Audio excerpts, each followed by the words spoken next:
가계부채가 규모도 많이 늘고 또 늘어나는 속도도 빠르고 해서 계속 놔둘 경우에 문제가 점점 더 커질 것이기 때문에 저는 빨리 대응을 하는 것이 낫다고 생각을 하고. 이렇게 강력한 대출 규제를 선언했던 고승범 금융위원장이 오늘 한 발 물러섰습니다. 전세 대출이 중단되는 일이 없도록 유연하게 대응하도록 할 생각입니다. 금융당국이 대출 전반을 조율하는 움직임에 여론이 악화되자 입장을 다소 선회한 것으로 보이는데요. 왜 달라진 건지, 앞으로는 어떻게 하겠다는 건지 이인철 참 좋은 경제연구소장과 이야기 나눠보겠습니다. 네, 소장님 어서 오십시오. 네, 그동안 소장님 모시고 대출 규제 전반에 대한 이야기를 많이 나눴지만 역시 관심은 전세 대출인 것 같아요. 은행들 문의도 많을 것 같아요. 전세 대출 줄이냐 못 받냐 등등. 맞습니다. 우리가 이제 그 마트에서 절판 마케팅하면 실수요자들은 급해지거든요. 실제로 이제 5대 시중은행 가운데 3개 시중은행에서 이제 전세 대출을 중단하거나 제한하고 있습니다. 네. 이러다 보니까 실수요자들은 불안한 거예요. 네. 정말 내가 대출 받을 대상이 되나? 대출 한도는 나오나? 그리고 가수요까지 가세하고 있습니다. 네. 내년 이제 전세 만기인데 과연 나는 대출 대상자일까? 이런 문의가 빗발치고 있고요. 네. 또 한켠에서는 여론몰이도 있어요. 온라인 부동산 커뮤니티나 아니면 이제 청와대 청원 게시판에 네. 대출 규제를 좀 비난하는 목소리도 커지고 있습니다. 사실 질문은 뻔하겠죠. 이제 곧 전세 계약 만기인데 이사 가야 하는데 대출 받을 수 있냐 없냐. 여기에 대한 지금 은행들의 답은 뭡니까? 은행도 우리 입장에서 어쩔 수 없다. 우리가 돈이 없어서 대출을 못 해주는 게 아니라 네. 금융당국이 규제하기 때문에 대출을 못 해주고 있다라고 네. 이제 하소연을 하면서 냉가슴을 앓고 있습니다. 그럼 가계대출 사실 제일 많이 해주는 곳이 KB금융국민은행인데 네. 여기는 어떻게 하고 있습니까? KB국민은행의 경우에는 물론 이 지점마다 조금은 다릅니다. 일단 선별적으로 전세 대출과 이제 이 집단 대출을 해주는 곳이 있습니다. 네. 그런데 은행 지점마다 한도가 좀 다릅니다. 그렇기 때문에 어떤 은행은 이제 평소에 대출이 많았던 은행에는 한도가 다 잠겼기 때문에 네. 안 해주는 곳도 있고요. 그러나 일부 좀 지점이 좀 네. 좀 한산한 곳의 경우, 인구 밀도가 좀 한산한 곳에서는 대출 한도가 좀 여력이 남아있기 때문에 해주는 곳도 있습니다. 어느 정도 해줘요? 증액분만큼만 해주는 겁니까? 그렇습니다. 네. 전세 보증금의 경우에는 이번에 올라간 증액분만큼 해주는 것으로 네. 내부 가이드라인이 정해져 있는 상황입니다. 그러니까 전세 보증 자금이 4억 원이었는데 이것을 만약에 집주인이 5억 원으로 올렸다 하면 1억만 정도. 해준다라는 그렇습니다. 얘기죠. 네. 사실 이 전세 자금 대출은 잘못 건드렸다가는 워낙 반발이 세기 때문에 그동안 정부가 잘 안 건드렸던 영역인데 어쨌든 급하니까요. 이제 그동안 의지를 갖고 추진해 왔는데 실제로 이런 대출 규제 이후에 가계 대출이 좀 꺾였습니까? 그 증가세가 어때요? 일단 저 도표를 좀 보시면 사실 이 빚은 가계 대출은 설탕과 좀 비슷해요. 먹을 때는 달콤하지만 그러나 이거를 이제 빼기에는 굉장히 어렵습니다. 네. 또 성인병도 유발합니다. 고혈압과 당뇨 같은 성인병을 동반하기 때문에 식이요법, 운동요법을 해야 되거든요. 근데 보시는 것처럼 지난 7월에 9조 7천억 원으로 역대 최고의 가계대출 증가율을 해서 네. 지금 9월을 보게 되면 월간 기준 6조 5천억 원도 9월 기준으로 역대 네. 두 번째 수준입니다. 문제는 저 6조 5천억 원 가운데 그러면 가수요는 얼마하고 실수요는 얼마냐를 좀 네. 따져볼 수 있는 게 주택 관련 대출 규모가 5조 7천억 원이에요. 거의 90%. 전체 대출의 90%는 실수요자들이라는 네. 겁니다. 그런 실수요자들이 워낙 규제가 세게 들어오니까 반발도 하고 불만이 나와서 고승범 금융위원장이 다소 선회한 입장을 밝혔습니다. 내용을 보면 전세 자금 대출 중단 없다. 전세 대출로 총량 6%대를 초과해도 용인을 하겠다. 자, 이거 어떻게 봐야 될까요? 그렇습니다.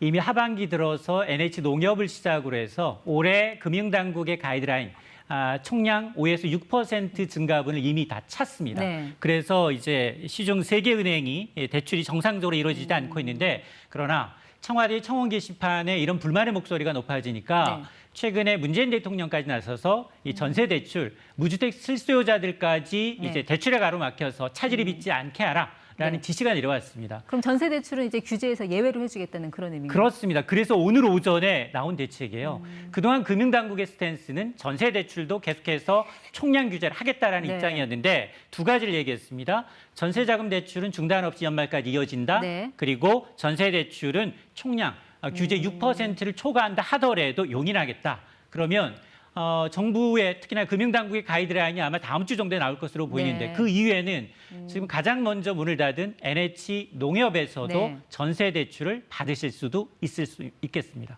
물론 전세 대출 자금도 급하겠지만 당장 입주할 때 그 잔금 치러야 되는 분들이 있잖아요. 내가 결정할 게 아니라 이미 결정된 프로세스대로 움직이다가 이게 딱 끊긴 분들, 이런 분들도 좀 구제를 해줘야 되는 거 아닌가요? 그렇습니다. 전세 대출만이 아니라 이른바 이제 집단 대출입니다.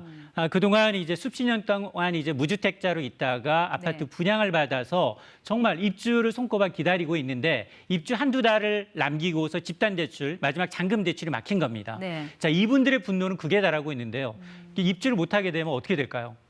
그러니까 본인이 뭐 지인한테 아니면 부모님한테 네. 그렇지 않으면 제2금융권, 사금융으로 돈을 빌릴 수밖에 없습니다. 네. 이런 분들의 불만을 반영해서 집단 대출의 경우에도 연말까지는 한시적으로 이제 총량 규제에서 좀 벗어나서 네. 대출을 받으실 수 있을 것으로 보입니다. 고승범 위원장이 또 실제로 집단 대출을 허용해주겠다고 언급을 했죠. 했고요. 네네. 예. 어쨌든 그 대출을 받아야 하는 사람들의 입장에서는 그래도 좀 기대를 했던 게 이제 인터넷 은행에도 좀 관심을 가졌잖아요. 특히 토스. 좀 영업한 지 얼마 안 됐는데 그 파격적인 대출 상품 선보이더니 오늘 신규 서비스 중단한다는 공지를 띄웠습니다. 이게 무서운 게 사실은 여론이거든요. 우리가 NH농협이 대출을 중단합니다라고 하니까 바로 이제 실수요자들이 다른 은행, 네. 여유가 있는 다른 은행으로 옮겼어요. 근데 여기도 지금 한 5천억 원 가량 올해 네. 대출 한도를 받아놨습니다. 당초 예상으로 이 정도면 충분하겠지라고 했나 봐요. 네. 그럼에도 불구하고 사나흘 만에 불과 일주일, 열흘 남짓 만에 대출 한도가 소진된 겁니다. 네. 그래서 토스의 경우에는 지금 금융당국에 3천억 원 정도 추가로 이제 대출 한도를 좀 늘려달라라고 네. 요구를 한 상황입니다. 네. 그럼에도 불구하고 지금 대출 대기자들이 무려 100만 명이 넘습니다. 100만 명이 넘게 대출 네. 대기표를 받고 있기 때문에 네. 이게 허가가 난다 하더라도 올해 내 대출 받을 수 있을지 여부는 불확실하고요. 네. 또 금융당국의 입장도 부정적입니다. 금융당국은 다른 은행과의 형평성을 이유로 네. 이 토스뱅크만 한도를 올려줄 수는 없다라는 입장입니다. 네. 해가 바뀌면 은행들의 이 대출 총량이 다시 리셋되잖아요. 네, 그렇습니다. 그만큼 또 다시 여력이 생기는 건데 그때 되면 좀 이런 규제가 풀릴까요? 어떻게 보세요? 큰 흐름에서 바뀌지는 않을 것 같습니다. 일단 연초에 금융당국이 올해는 5에서 6% 대출 총량 가이드라인을 제시했다면 네. 내년에는 4% 이내로 증가율을 억제하겠다는 겁니다. 물론 말씀하신 것처럼 올해 나왔던 네. 이 실적이 제로 세팅되기 때문에 연초에는 각 은행들이 공격적으로 마케팅을 벌입니다. 네. 그러면서 대출하겠지만 그러나 이게 소진이 되기 시작하면 이미 입소문이 나서 올해도 이 난리를 폈는데 네. 내년에는 아마 초기에도 계속해서 대출 수요가 늘어날 수밖에 없거든요. 네. 그러다 보면 은행들은 자체적으로 대출 규제 프로세스를 운영할 것으로 보입니다. 결국 연말 또 연초까지는 대출 절벽이 이어진다는 말씀이신데 이제 가을철 가을에 그 이사철 맞아서 이제 대출 수요가 한창 많이 늘어나는 시기잖아요. 이때 꼭 급한 돈 대출 받을 수 있는 그런 팁 같은 거 혹시 주실 거 있으세요? 일단 한두 가지를 좀 눈여겨봐야 될 게 실제로 내가 가입한 금융상품이 있습니다.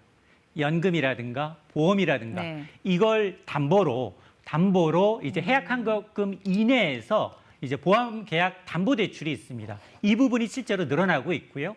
또 두 번째는 지금 정부가 운영하고 있는 이 버팀목 전세 대출도 물론 자격 요건은 굉장히 까다롭습니다. 네. 그리고 이제 각 지자체가 서울시는 서울시, 경기도는 경기도 네. 나름대로 운영하고 있는 이 대출, 전세 대출 상품이 있습니다. 이건 굉장히 시중은행에서 나타나는 금리보다도 굉장히 저렴하기 때문에 네. 다만 자격 요건이 굉장히 다 틀리기 때문에 이거 좀 확인해 보실 필요가 있고요. 네. 또 하나 팁을 드린다면 지금 세 번째는 조건부 단기 월세 전환입니다. 지금 연말까지 석 달 정도 남았기 때문에 전세 보증금 금액 증액분이 좀 인상이 네. 부담된다라고 할 경우에는 전월세 전환율 5%를 적용해서 집주인과 협의하에 석 달간은 월세로 살고 내년 이후에 전세 대출 받아서 전세로 전환하는 방법도 고려해 볼 필요가 있습니다. 네. 전세 대출 받는 팁까지 여기까지 듣도록 하겠습니다. 지금까지 ETY 이인철 소장과 함께했습니다. 고맙습니다.